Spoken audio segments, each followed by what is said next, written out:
As you begin the series, you will encounter the first 4 lessons, the greatest sermon ever preached, and the blessed life. And the greatest sermon ever preached is intended to emphasize the impact and the meaning of this sermon that Jesus gave, and that it is the greatest sermon.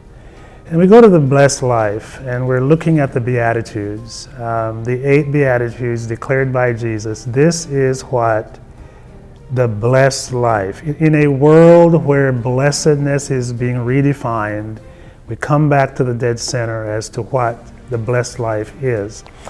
Well, it's interesting that at the end of the blessed life, Jesus transitions very quickly to talk about salt and light, because in the Sermon on the Mount, the main targets here are what his disciples are to look like, and then secondly, how his disciples are to relate to the world around them. That's why we're talking about being salt and light in the world. And then how the disciples are to relate to the law, because he's talking to an audience that is primarily Jewish, and they're into the law. Well, how do we relate to the law? And so that's why then the next lesson is Jesus fulfills the law, and we need to talk about what that means.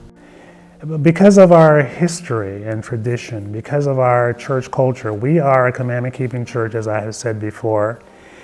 And the particular lesson, how Jesus fulfills the law, Jesus says, I am come not to destroy, not to do away with the law, but to fulfill the law. There were some in Jesus' day who thought that he came to deliver a new set of laws. There were some who felt like he came to establish his own ideas.